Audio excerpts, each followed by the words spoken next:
It's Thursday, February the 6th, 2025. Welcome to the Daily Article Podcast. I'm Chris Elkins with the Denison Forum, narrating today's daily article written by our co-founder, CEO, and colleague, Dr. Jim Denison. This Sunday, the Kansas City Chiefs will play the Philadelphia Eagles in Super Bowl 59. The Los Angeles Dodgers won the 2024 World Series. The Boston Celtics won the 2024 NBA Finals, and the Florida Panthers won the 2024 Stanley Cup. Why does the NFL use Roman numerals when no other league does? The answer is simple. The Super Bowl is held in the calendar year following the beginning of the league's regular season schedule. So, would Sunday's game be the 2024 NFL Championship, even though it's played in 2025? Would it be the 2025 NFL Championship, even though it culminates the 2024 season? Of course, the league could use common numerals, making this Sunday's Super Bowl 59 rather than LIX. However, Chiefs founder Lamar Hunt suggested in 1970 that the big game employ Roman numerals instead, lending the game a kind of gravitas as a major event. Mr. Hunt is also credited with coining the name Super Bowl. This was after he helped launch the American Football League to compete with the National Football League, and the two merged in 1970, creating the AFC and the NFC. He also established the Dallas Texans, who soon became the Kansas City Chiefs. His son, Clark Hunt, continues to lead the team, turning them into one of the league's most successful franchises. If the Chiefs are victorious Sunday, they will become the first team in NFL history to win 3 straight Super Bowls.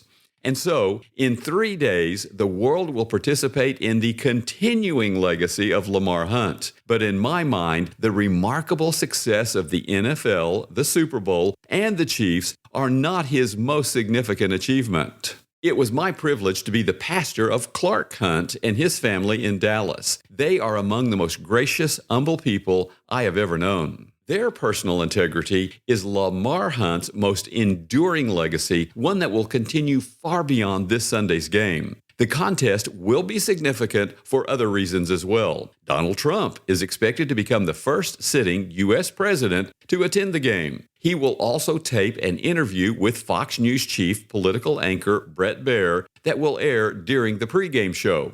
The Super Bowl will be played at the New Orleans Superdome, which has hosted more legendary sports moments than any other venue in history. The NFL vows that the venue will be the safest place to be on Sunday night. Music superstar Taylor Swift will be attending, sitting in a suite that costs a reported $2 million per ticket. By contrast, Kendrick Lamar, who won 5 Grammys last Sunday, will perform at the halftime show for free. This is typical for Super Bowl performers. The boost to their careers more than offsets any payment they forgo. However, it's doubtful that any of this will endure in our collective minds for long. Even the contest itself will be truly memorable only for the winner, and only for a short time for the rest of us. Do you remember who lost last year's Super Bowl? What about the year before? Or the year before that? Who won the game 3 years ago? 10 years ago? This is the way of our frenetic, news-driven, constantly changing society. Cultural vibes, prizing feeling over facts and mood over meaning, are the currency of our day.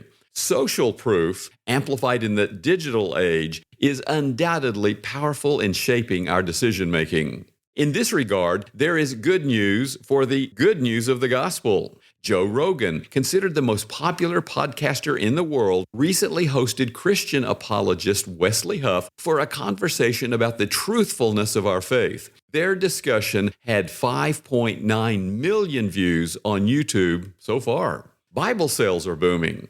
Noted atheist Richard Dawkins is now calling himself a, quote, cultural Christian. Famed scholars Niall Ferguson and his wife Ayaan Hirsi Ali have become public Christians. Popular influencer Jordan Peterson's latest book affirms the Judeo-Christian worldview as foundational to society and states that the proclamation of man as an image of God is, quote, perhaps the greatest idea ever revealed. Young men are showing more interest in religion than in many years. But as with Sunday's Super Bowl, today's headlines can quickly become tomorrow's old news. This is why we need to always remember from Psalm 146, verse 10, that the Lord reigns forever. He alone is the King of the universe. He alone has the power to bring us the purpose and significance we long to experience. To my point, Americans are wealthier than ever, but less happy. As sociologist James Davison Hunter has observed, nihilism, the belief that life has no overarching purpose, is the prevailing sentiment of our post-Christian, secularized culture. The only power we truly possess is the capacity to choose how we will respond to our powerlessness. By contrast, Psalm 103, verse 5 says that God alone satisfies you with good so that your youth is renewed like the eagles. Israel's most beloved king acknowledged this fact as he prayed, "With you is the fountain of life. In your light do we see light," recorded in Psalm 36, verse 9. Solomon, the wisest man who ever lived, agreed when he penned Proverbs 3, verses 5 and 6, "Trust in the Lord with all your heart, and do not lean on your own understanding. In all your ways acknowledge him, and he will make straight your paths." Paul was one of the great scholars of Judaism, as established by Acts 22, verse 3, and, quote, blameless under the law, as we read in Philippians 3, verse 6. But in the 8th verse, he testified that he suffered the loss of all things by comparison to the surpassing worth of knowing Christ Jesus as my Lord. When we experience personally a God who is love, our lives are suffused with significance and joy. A.W. Tozier was right. Faith is confidence in the character of God, and if we don't know what kind of God God is, we can't have faith. According to the scholar D.A. Carson, to know God is to be transformed, and thus to be introduced to a life that could not otherwise be experienced. Will you be transformed today? Listeners like you support Denison Forum's mission to deliver news discerned differently. As a ministry nonprofit, we are fully donor supported. To partner with us, please donate today using the donate link in our show notes.